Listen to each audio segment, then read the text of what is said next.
పెద్దపల్లి జిల్లా మంథని మున్సిపల్ పరిధిలోని పలు అభివృద్ధి కార్యక్రమాలు శంకుస్థాపనలో పాల్గొన్న ఐటీ శాఖ మంత్రి దుద్దిళ్ల శ్రీధర్ బాబు.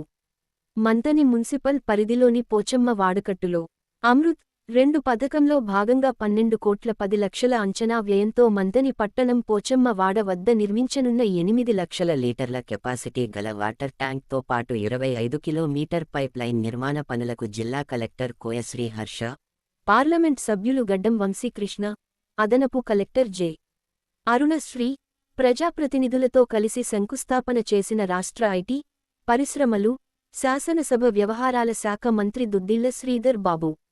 ఈ కార్యక్రమాన్ని ఉద్దేశించి మంత్రి శ్రీధర్ బాబు మాట్లాడుతూ, సంక్షేమం అభివృద్ధి లక్ష్యంగా మా ప్రభుత్వం పనిచేస్తుందని, ఎస్సీ ఎస్టీ బడుగు బలహీన వర్గాలకు సంక్షేమ పథకాలు అందజేయడమే లక్ష్యంగా ప్రభుత్వం ముందుకు సాగుతుందని అన్నారు.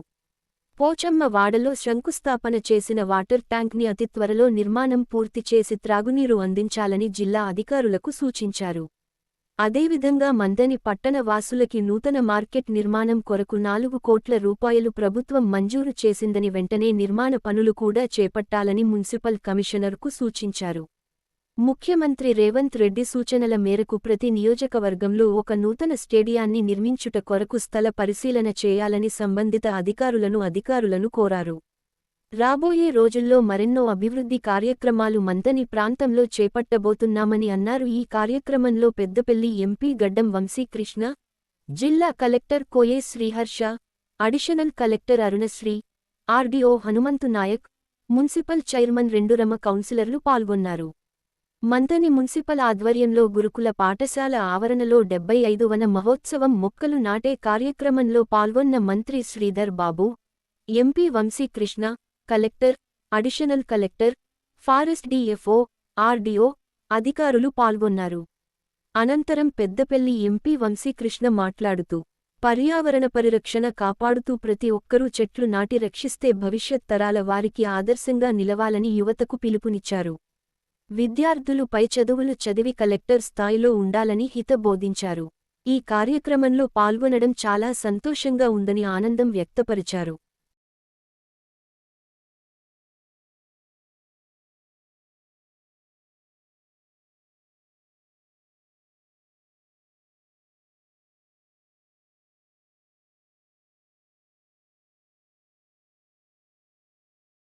చేయమని చైర్మన్ గారిని, కమిషనర్ గారిని, మా కౌన్సిలర్లు వారి వార్డులకు సంబంధించిన ఇంకైనా మిగిలిపోయిన పనులు ఉంటే పూర్తి స్థాయిలో చేద్దామని చెప్పినాం.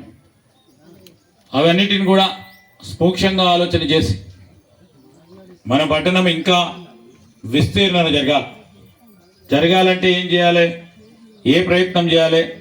ఇల్లు ముట్టుకుంటే మళ్ళా ఇక్కడ ఉన్న వారికి కోపం వస్తుంది ఎడల్పు చేయాలంటే.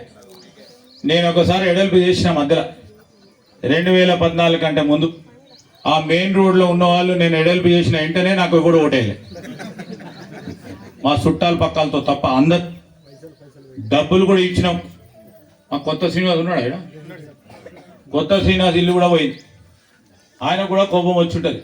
కానీ సో ఎక్కువ విస్తీర్ణ జరగకుండా ఉంటే కొత్త ప్రదేశంలో కొత్త కట్టుకున్న వారికి ఆస్కారం ఇచ్చే ప్రయత్నం, దానికి కావాల్సిన మరి రోడ్డు, దానికి కావాల్సిన డ్రైన్స్ నిర్మాణం చేసే ప్రక్రియలో ఒక మాస్టర్ ప్లాన్ మనం డెవలప్ చేయాల్సిన అవసరం ఉంది. ఆ మాస్టర్ ప్లాన్ డెవలప్ చేసి ఇన్ఫ్రాస్ట్రక్చర్ డెవలప్ చేస్తే ఈరోజు కొత్త పట్టణానికి, ఎందుకంటే చాలామంది గ్రామీణ ప్రాంతం నుంచి వచ్చి ఇక్కడ స్థిరపడతా ఉన్న నేపథ్యంలో వారికి కూడా దాని తదుపరి అధికారులు వచ్చి ఉండడానికి కూడా ఆస్కారం ఉంటుంది. కనుక నేను కలెక్టర్ గారిని కోరుతా ఉన్నాను, we have to prepare. Additional collector గారు అర్బన్ అఫేర్స్, మీరు ఏ విధంగా ఒక మాస్టర్ ప్లాన్ క్రియేట్ చేసి చెప్తే దాని పరంగా ముందుకు వెళ్ళే ప్రయత్నం చేద్దాం. ఈ సందర్భంలో మీ అందరికీ మనవి చేస్తూ ఉన్నా, నేను ఇక్కడ వరకే ఆగదు. ఈ 12 కోట్ల రూపాయలతో నిధులు పెట్టినాం, నీరు అందించేది ఇంకేదో ఆలోచన చేయాలి, ఇంకేదో ప్రక్రియ మొదలు పెట్టాలి. మేము ఎన్నికైన 3 నెలలు మొత్తం ఎలక్షన్లను గడిచిపోయింది. ఈ నెల రోజుల నుంచి మళ్ళీ పని మొదలు పెట్టినాం, ప్రయత్నంలో ఉన్నాం. ఇల్లు కట్టేది, ఇల్లు కావాల వాళ్ళకి ఇల్లు ఇచ్చేది. ఈరోజు ఈ సందర్భంలో నేనేం చెప్తాను అంటే, సమయం పడుతుంది.